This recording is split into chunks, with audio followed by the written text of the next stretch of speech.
Hello everyone.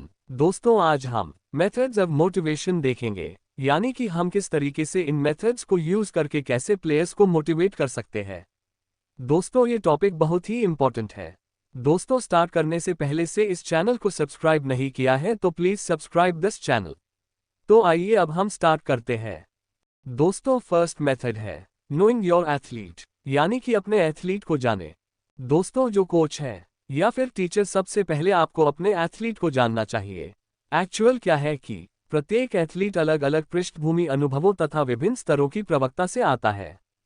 खेल व खेल के वातावरण से जुड़े लोगों के प्रति उनके अलग रुझान व विचार होते हैं। प्रत्येक की अलग रुचियां व इच्छाएं होती हैं जो बात एक को प्रेरित करती है, दूसरे को नहीं।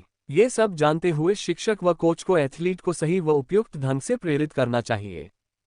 सेकेंड मेथड है इनोवेटिव करिकुलम, यानी कि सृजनशील पाठ्यक्रम। जब बच्चे प्राथमिक शिक्षा स्तर तक पहुंचते हैं, उनमें बहुत सी बुनियादी हुनर जो खेल के लिए जरूरत है विकसित हो चुके होते हैं। वे खेलने के लिए उत्सुक तथा शारीरिक रूप से चुस्त होते हैं। सृजनशील पाठ्यक्रम योजना से उनके शौक व हिस्सा लेने के मौकों को बढ़ावा देना चाहिए, जिससे बच्चे प्रेरित हो सकें। वयस्क एथलीटों की रुचि बढ़ाना व प्रगति बरकरार रखने के लिए सृजनशील प्रशिक्षण कार्यक्रम मदद करता है। थर्ड मेथड है प्रेरित करने वाले शिक्षक, यानी कि टीचर एज अ मोटिवेशन। जिस कोच ने स्वयं खेलों में हिस्सा लिया है वह ज्यादा बारीकियों से दिखा व समझा सकता है तथा अगली प्रतियोगिता की योजना बनाकर एथलीट को प्रेरित कर सकता है। धन और साजो सामान की बजाय उसका व्यक्तित्व यानी पर्सनली ज्यादा असरकारक होता है। फोर्थ मेथड है शुरू करने वालों को आजादी, यानी फ्रीडम टू बिगिनर्स। शुरुआती कोशिशों में नौजवानों एथलीटों को प्रेरित करने के लिए उन्हें अच्छी आज़ादी दी जानी चाहिए। इस तरह उनके आनंद में बढ़ोतरी होगी तथा अपने आप वे छोटी मोटी एडजस्टमेंट व फेर बदल करके क्षमता के अनुसार अपना प्रदर्शन सुधारेंगे तथा बहुत कुछ अनुभव करेंगे। उनके मुख्य कार्य की इस स्टेज पर देखरेख करनी चाहिए।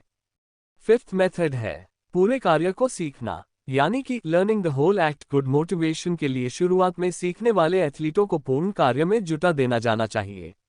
यदि बच्चे फुटबॉल खेलना चाहते हैं तो उन्हें बिना किसी नियम या सिद्धांत के खेलने देना चाहिए।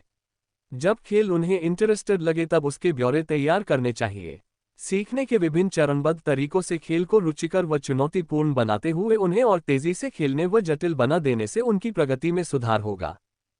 सिक्स्थ मेथड है इक्विपमेंट्स। आधुनिक उच्च तकनीक युग में एथलीट को प्रदान किया जाने वाला इक्विपमेंट्स बहुत उपयोगी होती है। आधुनिक यंत्र, गैजेट्स, सही रख रखाव व आकर्षक साजो सामान न केवल सुंदर दिखते हैं अपितु गतिविधि में हिस्से लेने के लिए प्रेरित करते हैं। इसके विपरीत पुराने घिसे पिटे व गलत ढंग से रखे हुए सामान से एथलीट का सारा जोश जो है ठंडा पड़ सकता है। सेवेंथ मेथड है वातावरण संबंधी कारक, यानी कि एनवायरमेंट फैक्टर। एथलीटों को दिया जाने वाला वातावरण भी उन्हें बहुत हद तक मोटिवेट करता है। अच्छी रोशनी वाला, हवादार, सज्जित तथा अच्छे यंत्रों से युक्त जिम्नेजियम या स्विमिंग पूल को देखकर अनिच्छुक एथलीट भी वर्कआउट के लिए तैयार हो जाते हैं। वैसे ही अच्छे ग्राउंड, फील्ड व कोर्ट एथलीट को मोटिवेट करते हैं।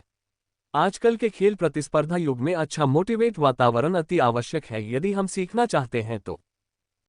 एट्थ मेथड है गतिविधि की विविधता तथा स्वरूपता, यानी कि वैरायटी और नोवेलिटी इन एक्टिविटी। खेल में दोहराए जाने वाले अभ्यासों से बोरियत आती है। इस बोरियत को तोड़ने तथा मोटिवेशन लेवल को बनाए रखने के लिए जरूरी है कि अभ्यास क्रम व वातावरण में चेंजेस लाए जाए। न्यू स्किल्स करना चाहिए। स्किल्स में वेरिएशंस होना चाहिए। इसे हॉवथ्रोन प्रभाव, हॉथॉर्न इफेक्ट कहते हैं।